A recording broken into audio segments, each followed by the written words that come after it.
We joke that we were the translators between the people in Birkenstocks and lab coats and the people with pen protectors and horn rim glasses, and getting them to speak the same language. And I was definitely not a biologist or chemist, but I am a polyglot. I like the breadth of engineering, and so it's very appealing to me, the multidisciplinary aspect of life support.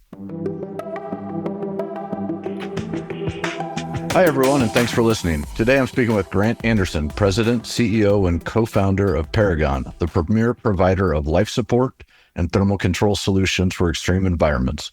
Grant, thanks for chatting with me today. It's my pleasure. It's always fun. Yeah, this is great. So very cool area and, mission you have and what you're providing. But can you share, to start off, more about your background and the pivotal role you play as the president and CEO and co-founder of Paragon? Without going all the way back to my childhood, I went to Stanford, got 2 degrees, and came out and worked for Lockheed in Sunnyvale, California.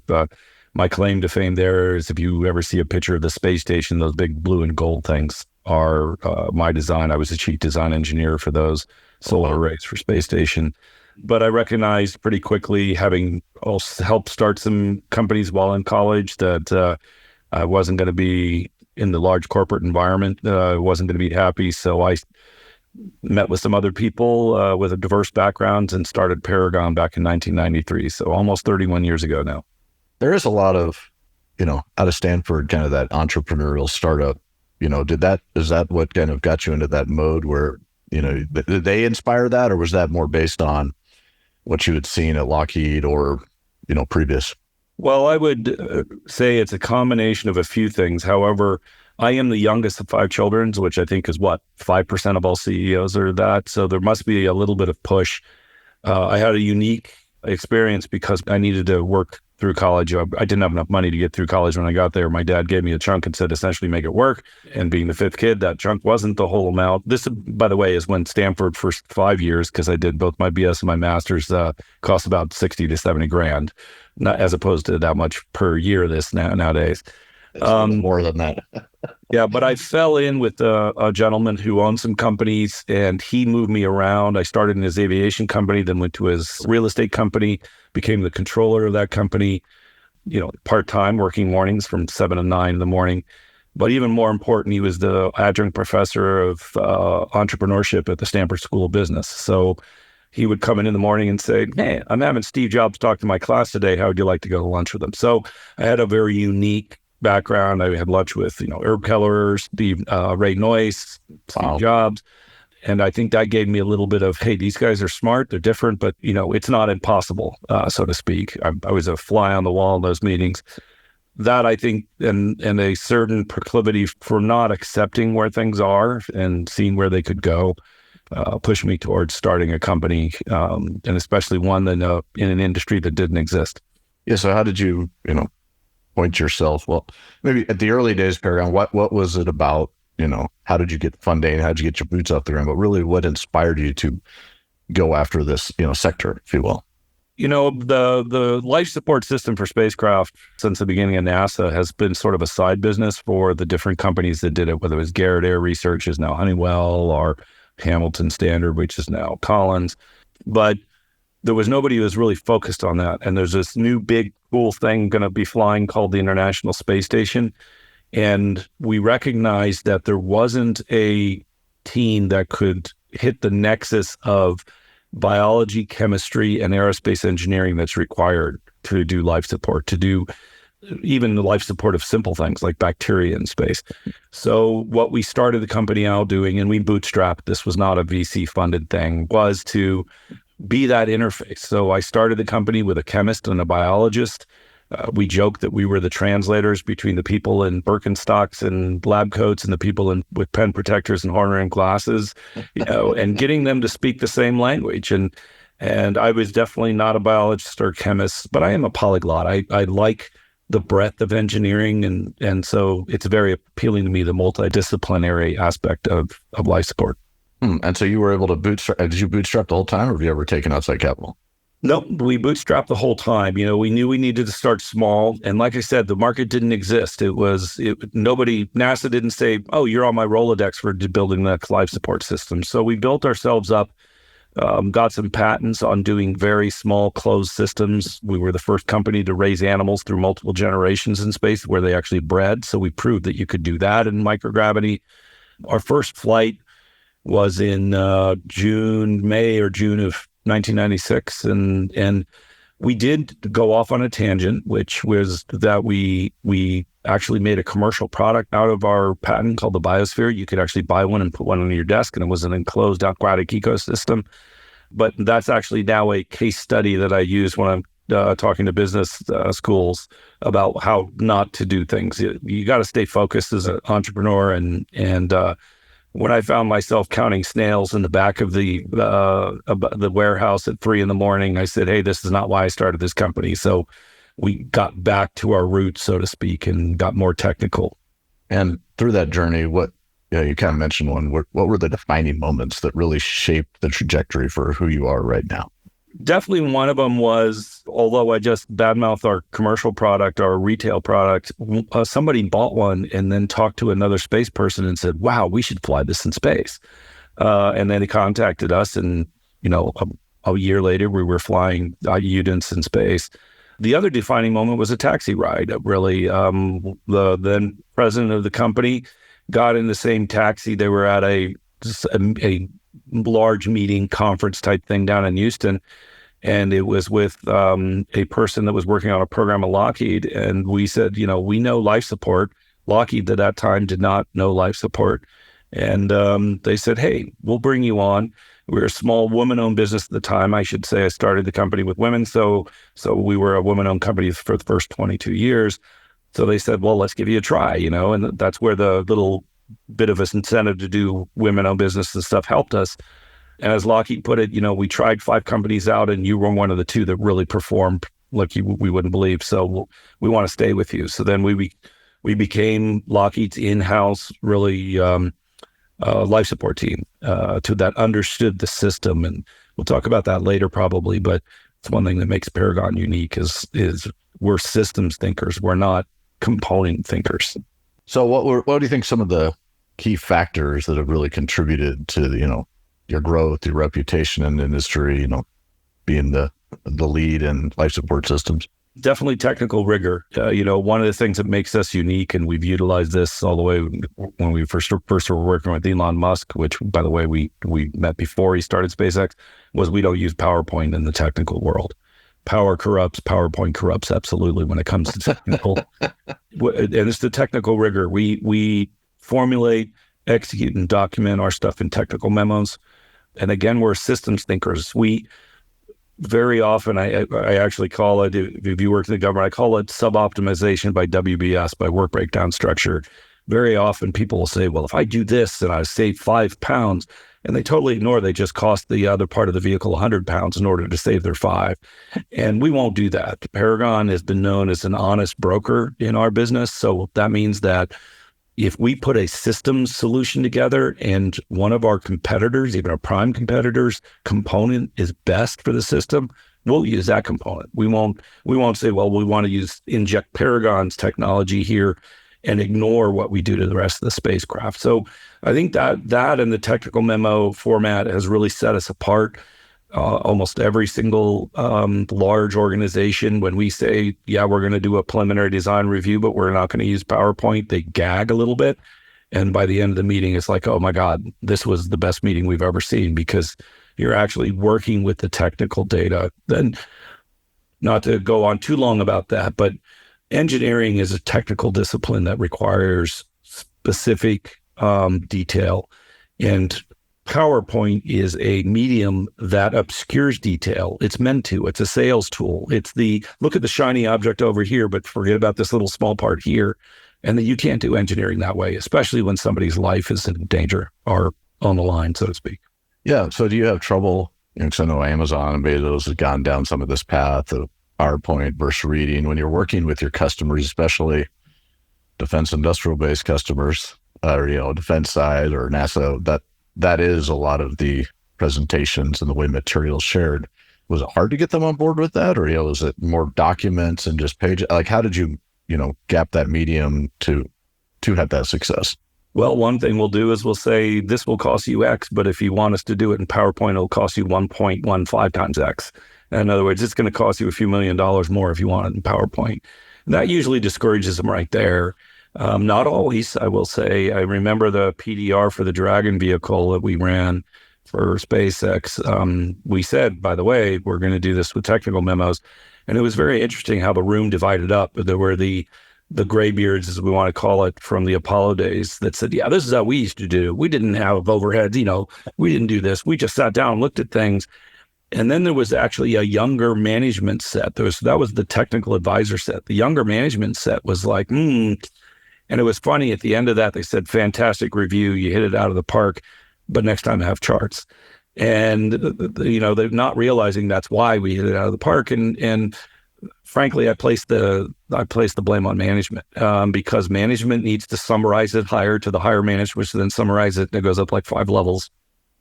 And they don't want to have to go and extract the details out of a technical document. They want to hand it to them. And so, like I said, necessarily you lose the technical rigor.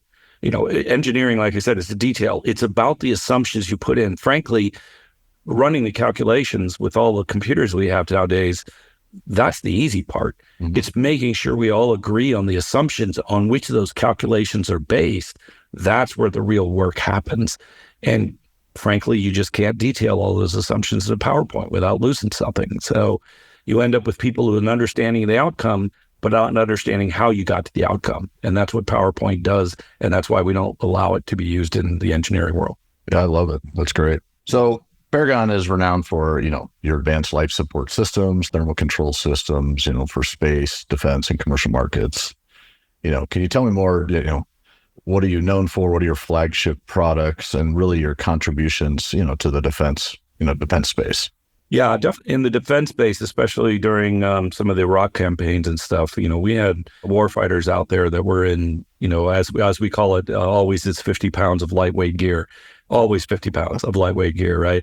And the problem was that they were in a desert environment at 110, 120 degrees. So those are some of the classified things we did, but I can say that a lot having to do with warfighter cooling. You're a pilot, I understand. So more recently, it was the OBOGs, the onboard oxygen generation system, the physiological incidents. So the technical rigor, again, of the systems approach to why was that having problems? And I won't get into that in all detail here. So we're known for things where the breathing systems, the dehumidification of the breathing systems, whether it's at a spacecraft level or at even a space suit level or down to a warfighter level. On the spacecraft side, radiators we're known for. We pioneered some technology that we called XRAD. We actually have a trademark on that. And that's a very rapidly configured radiator that we can reject heat from a spacecraft quickly and or from a lunar rover. We can get a design change 2 weeks before we start manufacturing and incorporate the design change. And that came from my background in structural design of composites, aluminum honeycomb composites, which were radiators used to be made out of, and it doesn't work that way. And again, going back to the systems thinking, so part of our job is to get in early on a program. And very often these new arrivals to the industry, they think it's like building a computer. Let's build it, buy a motherboard, buy a power supply, buy a fan, buy a memory board, and we'll just plug these things together. We're not at that level yet, although Paragon's working to modularize all these things. And very often we find with these newer companies, well-moneyed but newer companies, they step in and they start ordering this stuff and then realize, oh crap, it won't fit together. So one of the things we're known for is going and doing that rigorous upfront systems engineering. What is the best way for the system to work together? And what is the cheapest way and most producible way and most robust way? We're in life support. You want it to be robust. You don't want it to be like a Swiss watch that you bend a sprocket and it all doesn't work anymore. So those are the real products we're known for. We have multiple patents, and we'll talk about probably IP later, but that's what we're really known for. So in developing, your team, obviously you're only as strong as the weakest link, but when you put all that together, what have been some of your leadership philosophies? Like how have you brought this team together? What is it comprised of? Different type of folks? How do you look at, your team? Yeah, well, that's a whole course I can give you in business school on how to do that. But fundamentally, it's a company exists to use a process to produce more value than it costs. So every business in the world, nonprofit, profit, very often what's concentrated on is the cost and the value. The cost is GAAP rules, general accounting principles. The value, what is very often it's not what you can charge, it's what the customer is willing to pay, what they're willing to pay that your product or your solution actually then does something for them. The part about that whole thing is a process that gets lost. And what I think Paragon has done is we've almost made a process of being innovative. So we do fixed price development contracts, fixed price R&D contracts, because we know the steps and how to do the gates and how to adjust to make sure it works. And how we do that is our org chart is about function. It's not about people. And I give this advice to anybody starting a company is figure out what your company is going to do, then figure out what functions you need to make to have the company do that, and do what's called a functional org chart. Are you going to ship product? Great. You need shipping. Are you going to, bring in things? You need receiving. Are you going to engineer stuff? Okay. You need an engineering group, and build out that function. And we do something called functional contracts, which are what's your responsibility? What's your success criteria? What's your authority to get yourself done? And what information you need from other parts of the company to get it done? And so then if you build your company with that in mind, you become very scalable very quickly. Now, if you're just started a company, you might have 20 functional contracts if you've done your functions, but also it means when you grow, you say, okay, this function I don't do as well, or I need to get out. So you hire somebody for that function, and it allows you to expand very quickly. So all of those things have helped us. And then I would say the other thing that's helped us is, my competitors, I named some of them, Collins and Honeywell and stuff, my P&L is a rounding error on theirs. And so we have to recognize that to be just as good as them isn't enough. We have to have a real value proposition, and by being nimble and responsive to the customer, and it's at the same time bringing in what you expect from a small business, which is that view on the bottom line that benefits everybody by saying, you just gave me a requirement that's no value added. It's going to cost me $1 million to make that requirement. Get rid of it. It might mean $1 million more to me, but it's not worth it to you. And having that very sometimes awkward, but very honest talk with your customer, I think is something that our customers really like too. Yeah, that's great. Well, pivot back to functions. A lot of your competitors you talked about, are functionally organized, and you find giant stovepipes, if you will, where it's very difficult to collaborate across. And that may be a function of scale, but do you have any of those problems? Or are you able, based on, it sounds like the way you lay that out, that you have, what do you need from the other functions, but have you found challenges with that? Yeah, and I'd be lying if I didn't say it. And after 31 years, pretty much seen everything and made all the mistakes you could make. Yeah, I would say that the one of the issues is that our talent pool, if it's not right out of the universities, comes from these big companies. People have noticed the maladies and the problems with working with a big company. But then I found they come here and they implement exactly the same thing that they saw in the old company. So I know that working cross departments is an issue, and you have to break that down. And one of the things is get off of email and get in the same room together. Again, it helps to know the processes and the functions, because my first step towards any solution when we have a problem, say finance isn't getting information to programs fast enough, or programs isn't responding fast enough to contracts, is get them in a room and start labeling out, okay, what's the process we use? And it's in some process documents. We're 31 years old. We've got plenty of process documents. But I found very often people read them once and then forget about them. And then you have that again, sub-optimization by process. Now at this time, well, I know that I can do this process faster if I skip this and don't do this, not realizing that just breaks everybody else downstream. So you got to see from where to start until the product you put out, what are the steps? And I found almost any malady of communication can be solved by getting everybody in a room and saying what those steps are. And what's really interesting is it gives the people downstream or upstream an appreciation of why. When I was a young manager at Lockheed, I would have young pups, which was funny. They were 3 years younger than me, come in and say, I hate this process, the liaison engineering process. And I'd say, okay, what's the process? Put it out on the board. And they'd just be stuck. And I said, so you've just come to me to change a process that you do not even know. Well, I just know it sucks, that type of attitude. And back in those days, the bookshelves behind me at Lockheed used to be just all our process documents. I'd pull it out and I'd say, okay, here's the process you're talking about. Read through this and then tell me what you change. And if we both agree it's a legitimate change, I'll fight tooth and nail to get a change for you. And 80% of the time they'd come back and say, oh, okay, now I understand why we do it. So it doesn't mean we're resistant to process, but I'm very resistant to an operation that cuts out an organ without understanding what the organ does. Right. Great analogy. So have you found then with this whole push for, work from home and, are you dealing with that, or you have everyone in the office and working together? How do you view that? Oh, dealing with it. Yeah. We grew 400% during COVID, just got a big contract and people got used to working from home. Definitely made worse the problem of people not talking to each other, making assumptions about why the other person did something again. And then, they would say, well, I looked and you weren't available on Zoom, so I didn't call. I have a cell phone. I have 18 different ways you can connect with me. So don't tell me that I didn't have time to talk to you. I'm a president CEO. I have an executive administrator whose whole job is to manage my calendar and schedule. And she's the nicest person in the world. I mean, people call her mom, because she's very much a mom to the group there. And just pick up the phone and talk. And one of the things about being a woman-owned company, and we had a lot of kudos for, is we had a very flexible work environment.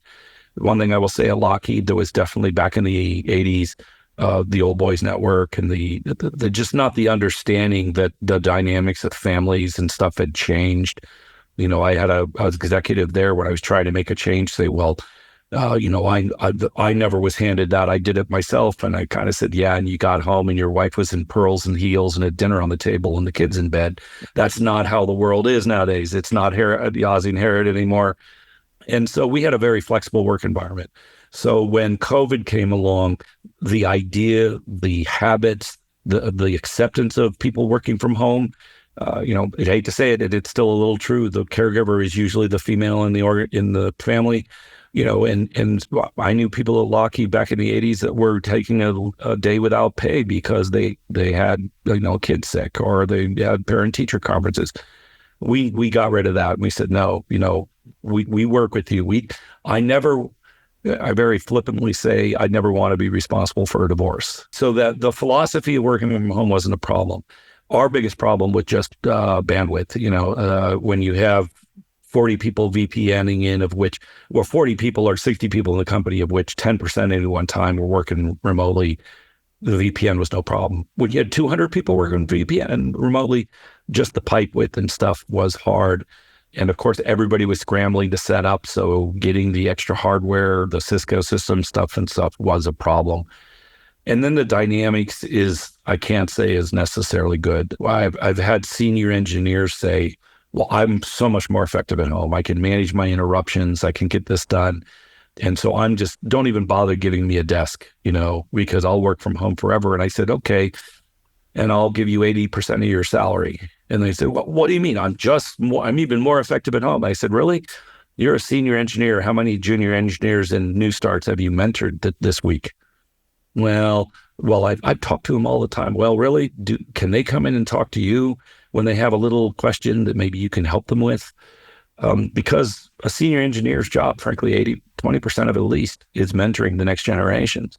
And I think you lose that in the Zoom world. Some are good at it. And so we never do a prescriptive, everybody has to come in, everybody has to go away. But we do have core business hours. And we definitely encourage working in the office when you can work in the office for that dynamic. We're a collaborative organization. We're an innovative, collaborative engineering organization. It's really hard to do that over even Zoom. Very challenging. Mm-hmm. But Seems like you're approaching it quite wisely because it has changed. It has changed, and there's friction all the time. It's a very different environment than say even 5 years ago.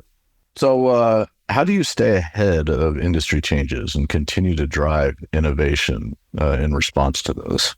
Well, as I said, it's really it comes with the systems thinking. Paragon has had a diagram of what a life support system is, and again, extreme environments. We talk about space a lot because space is the ultimate extreme environments, but we've done diving systems, we've done mining refuge systems, and CBRN, chemical, biological, nuclear protection systems. And the way that we innovate is a few things. One is understand the systems and what the different functions are, and then say which ones are the technology that exists adequate and which ones are problems. And say, okay, that helps you focus. So it sort of helps you build your technical roadmap. It also means the other thing is which one is easily available from someone else right now, even our competitors. That's part of the honest broker thing. And which ones are a pain in the butt and are reflect a risk on our business. So then we'll put our R&D money towards those things.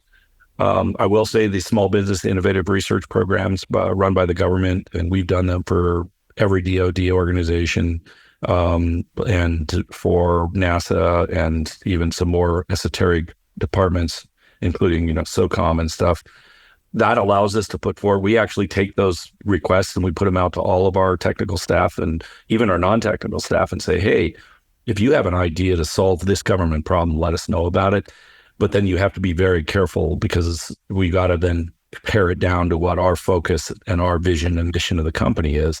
And that's a mistake a lot of people make. Oh, wow, we can make money doing this, but it's not what you want to do. If you find yourself making money on something you don't want to do, you should have started another company, right? The secret is to get everybody in the room. I will say most innovation, there's a great, if I can plug a book, I don't make any money on it, but there's a book by a guy named Epstein called Range. And he points out that Nobel Prizes are never won by experts in one field. They're people who have a broad understanding of multiple fields. It's that innovation that's where the Venn diagram overlapping of technical capability and creative thinking is where that innovation happens, and encouraging that. And it means keeping tabs on what's state of the art, what emerging things. And Steve Jobs was great at this. He'd see a new technology coming out of a lab and then figure out how to put it into his product to make his product unique. Not innovation for innovation's sake, but it's got to be useful. Generally, if it makes things simpler, more reliable, and more robust, that's where it gets our attention. Anybody, and as I say, any mediocre engineer can make something complex. It takes a really good engineer to make it simple. And it seems maybe counterintuitive. And so keeping those things in mind, being rigorous, again, about what are you trying to do, getting the requirements up. Frankly, following the systems engineering handbook that the military and NASA have developed over since the 1950s, but really being serious about it. You don't go past the step of going into preliminary design until you really understand the requirements and have really vetted them. And again, part of that feedback we give to our customers, this requirement's really expensive and adds no value. Why do you have it? Doing that is really important. But then again, keeping the big picture in mind. So over the last 31 years, we now have 20, I think we have 22 patents, and by the end of next year, we'll probably have 27, 28. It's then drawing a box around those things and saying, this is what we're going to do. And, I started a long-term enterprise. I was not going to be the unicorn that made 30X for some VC in 5 years. It takes a little while to get these technologies adopted. We flew the first new humidity control technology in space, 4 years ago. It was the first new one in 35 years. The cycle time and the acceptance time for especially space side is very, very long. So what are some recent, developments or innovations you're super excited about? Well, I've got to be a little bit worried about my thing here, but I know ones that we're working on that have got a lot of visibility. Lithium batteries are a problem. They're ubiquitous, but you also can't carry them on a Navy vehicle fully charged. because of the fire hazards. So a lot of things having to do with fire detection and recovery. We produce something called Chimera right now that's accepted by the Navy, that you can put a fully charged battery in, and if it conflagrates, if it burns, we can contain it. So it's a lithium battery containment. You might say, what does that have to do with life support? Well, keeping a breathable air and not sinking your $1 billion submarine, but with a $55 battery is a big plus, right? Yeah. So I'm really excited about that. On the other side of it, the other fire extinguishers have gone through this arc in space of NASA, generally halon technologies and stuff, which are kind of ground-based. The problem with that is there are displacement gases that will asphyxiate a crew if too much of it goes out. They started with CO2 fire extinguishers, carbon dioxide fire extinguishers. They found those don't work well in microgravity because the greenhouse effect, the CO2 keeps the oxygen from going in, so the fire stops, but it also keeps the heat in. So the minute you put a fan over it, the fan starts up again. So we have hitched our technology onto what we call fine water mist, which is a way to atomize water. And water is great. It absorbs the heat, puts out the fire really quickly. And then spacesuits. We bought a spacesuit company back 2 years ago, almost now. Spacesuit is just a mini spacecraft. But before, they were custom made. They're making, and we're on the team that's making the new ones for the moon and Leo for NASA. But there's a lot more there. Jeff Bezos and Blue Origin's, one of their sayings is millions of people living and working in space. I think they got it slightly wrong. It should be millions of people living and working in space in a Paragon life support system, but I haven't gotten Jeff to change that yet. The spacesuit side, I got asked by the press, why do you buy a spacesuit company? I said, look, right now, the suborbitals are like flying to Cancun, Mexico, and then getting out of the airplane and going to another airplane and flying back. And then the going to space, like Inspiration 4, the private mission, was like flying to Cancun, going to the hotel and sitting and looking at the ocean for 3 days out your window, and then getting back on the airplane and flying back. Eventually, you want to go out and play in the ocean. So spacesuits that will allow commercial crews to go out. And of course, this next SpaceX one, they're supposed to do a spacewalk with a tethered spacesuit. But the technology is very nascent. It's growing. I see that as a very big growth market in the future. So once I explained that to the press, it was like, now we know why you bought a spacesuit company. Yeah, I guess my only perspective is what you see in the movies, like Martian. Very simple. Yeah, believe me, people have asked me what's the most unrealistic thing about The Martian, and if you're a scientist, it's, well, you just don't have enough air pressure to blow over a spacecraft, right? The whole reason why he got stranded was, and I've talked to Andy Weir, I know him, and I said, Andy, I could have come up with a biological reason why one person was stranded, a lot easier, but we didn't know each other then. But the most, I often joke, the most unrealistic thing about the Martian is how modern the NASA buildings look. You're ex-military, it. You've walked through many a corridor built out of cinder block.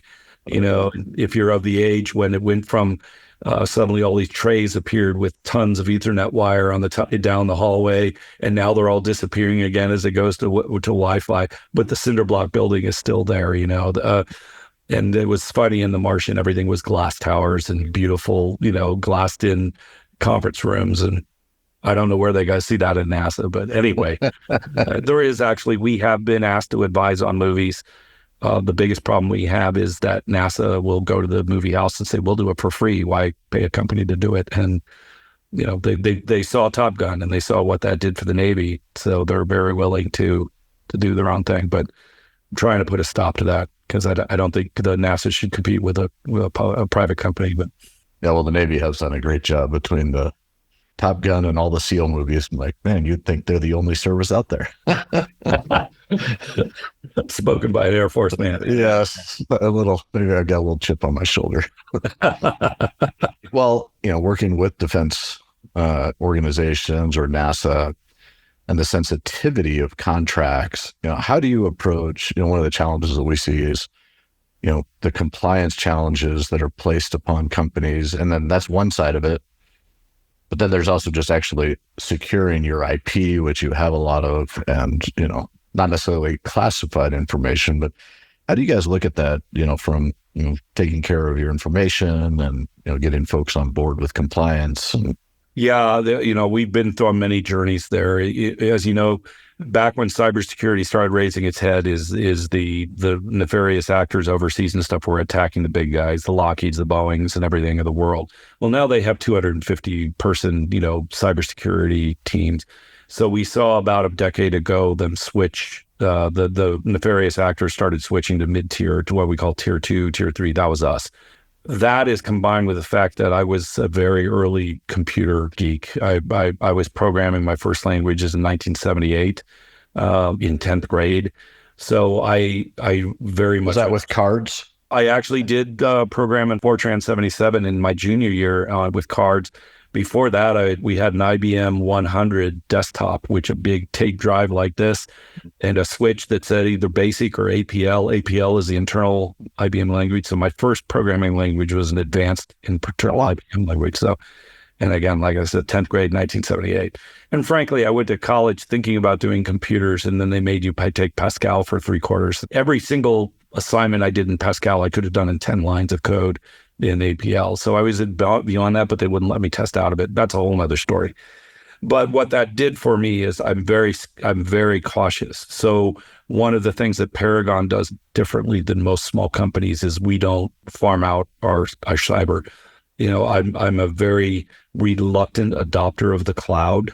I have, new employees saying, oh, let's do it all on Google Docs. And it's like, well, yeah, as long as you don't mind the nefarious actors reading it roughly in real time with you, you're fine with that. No, we won't do that. So we keep things internal. I think we keep server farms and everything here in our facility, and we have some RAID, security for downtime and stuff. I think we have over 200 terabits of local storage in our company. It's more expensive, but it lets us be the masters of our own fate. The only things we do now that we've been forced out on cloud is like our financial system and stuff. And there's only so much damage somebody can do with you hacking your finances.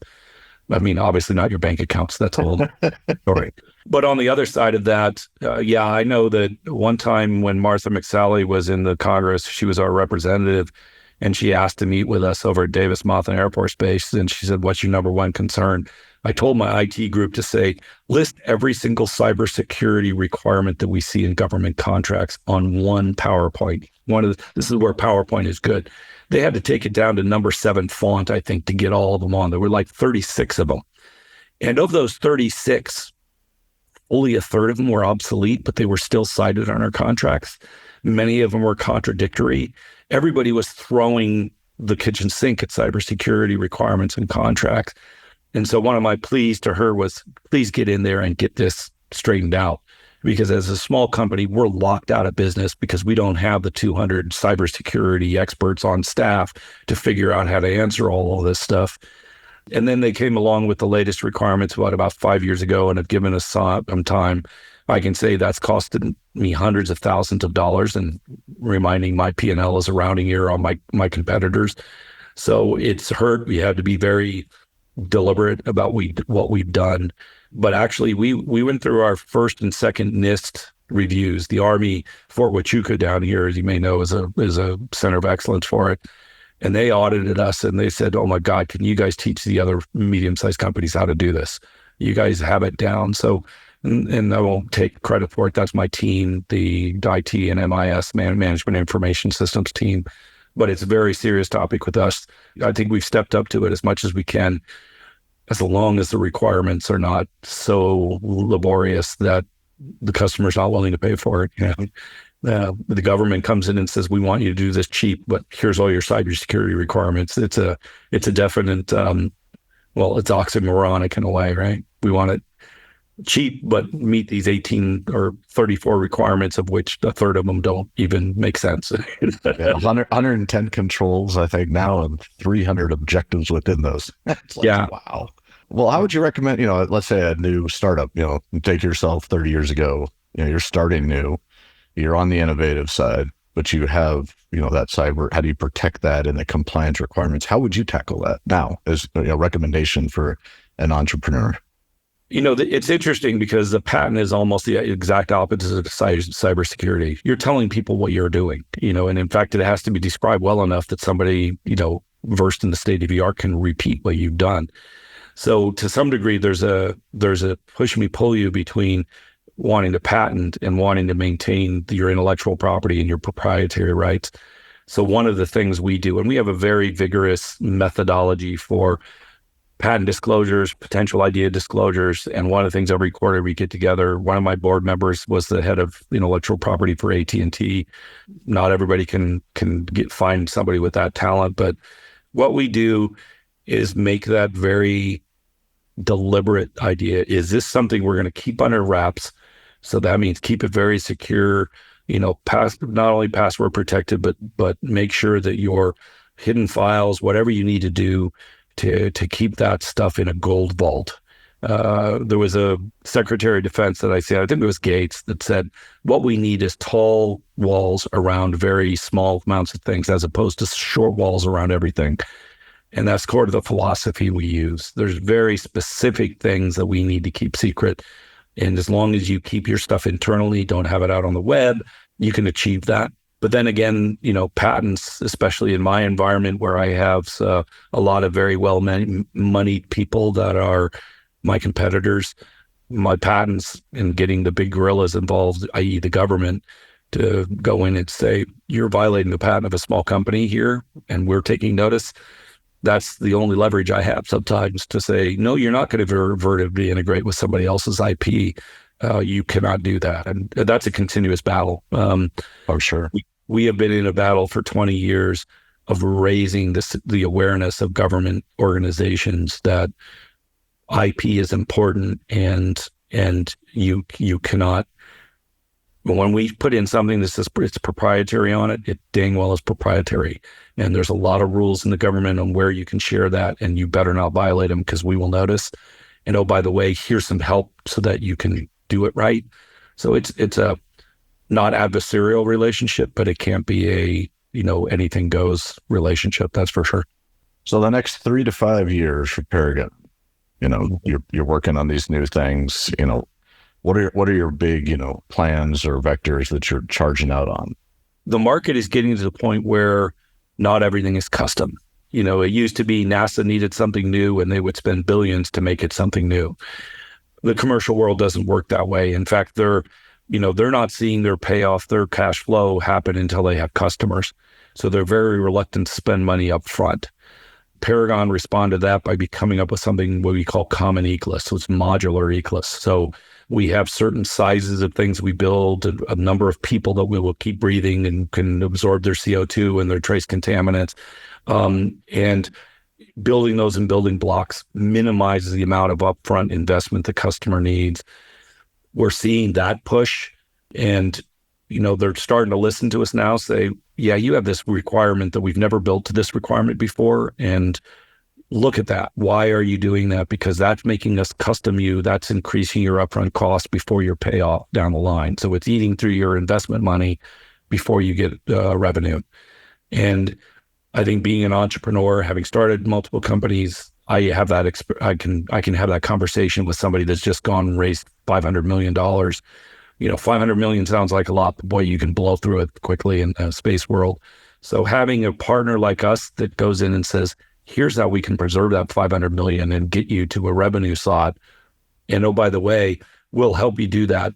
But one thing we won't do is base our risk posture on the success of your business plan. That's one thing. It's like, well, hey, when we start doing so I haven't, I've obviously know some of the market, but you have just gone out and convinced somebody to give you $500 million to build your company. You told them a revenue target out there. However, I don't have to take that risk. That's what your investors are for. I am willing on using your money wisely so that you get to that point, but I cannot do it all for free in betting that 3 years from now, I'm going to have income. I'm too small for that. I can't take that risk. So that's that balance line I think we need to do. And the other thing is not designing the wrong thing. That's a little bit of what I've stressed about knowing what the requirements are.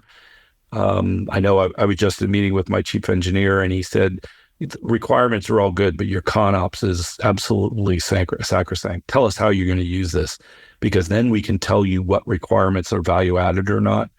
So it's that ConOps. How is this going to be used? Not only now, think ahead 10 years, 20 years, where do you want it to evolve to?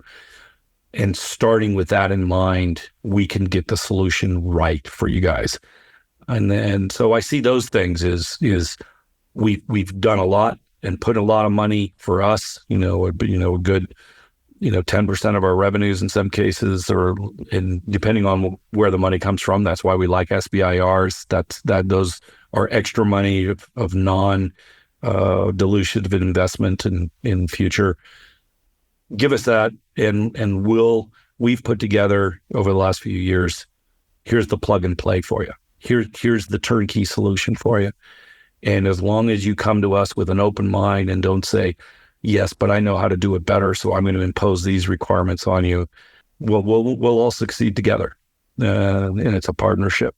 So I think that's one thing that we bring very well to our customers. That's great. Well, we're kind of wrapping up, but I first would want to know, when are you going to go use one of your spacesuits in space? I'm at a race against time there and maybe health. The good thing about the commercial market, relaxing of the medical requirements. I looked at becoming an astronaut back in the early 80s when I was in college, and I had very bad eyes. I got hit in the eye with a baseball when I was a kid, so I had a 2400 eye. And in those days, they didn't know what LASIK surgery would do to your eyes, and there's ocular pressure problems in space. So there was no way I was going to be able to fly in space from NASA with that. And I got to admit, I was also aware that the problem with being a NASA astronaut is you have one employer, and that means you have to put up with a lot of stuff. Nowadays, of course, there's multiple employers. But the relaxation, also realizing that you don't have to be a top flight A-type fighter jock, which may describe you, to be an astronaut is also a good thing. I may be my ability may sunset, but I don't know. Hey, William Shatner did it at 90, and I've got years to get there. So the main thing, I think, to be more serious about it, my job running this company is to make sure that I'm never reluctant to be in my own product. Right. We have a saying that, when you get in and you or your children go to space, if you look up and you see a plaque that says your life support's by Paragon Space Development Corporation, that is like, okay, I don't have to worry about that. That's where we want to be. Now, you might worry about the rocket blowing up under your ass, but in reality, it's that respect and that knowledge that if Paragon has done this, it's going to damn well work. And I'm committed to that. There's a story about how Alan Shepard, I think, and somebody were walking down the Apollo 11 launch vehicle. They always do this. The backup crew, whatever, goes down and walks the rocket. And there was a person with a hatch open doing something at a stage. And Alan Shepard asked him, do you think this thing's going to work? And the guy turned over and he goes, I know everything I worked on is going to work. And that's the attitude you got to have. Mm-hmm. That self accountability for your job, making sure you did it right. I'm sure as an ex-military man, you had to rely on a lot of people on the ground. You didn't get a flight hour in until probably 10 flight hours somebody was pouring over your aircraft. You were trusting all of them to have that same attitude. I'm going to do it right. And that's what it is. So I'll never have a problem flying in a Paragon product. That's fantastic. Yeah, well, this has been super interesting, and I appreciate your commitment to our nation and our interests.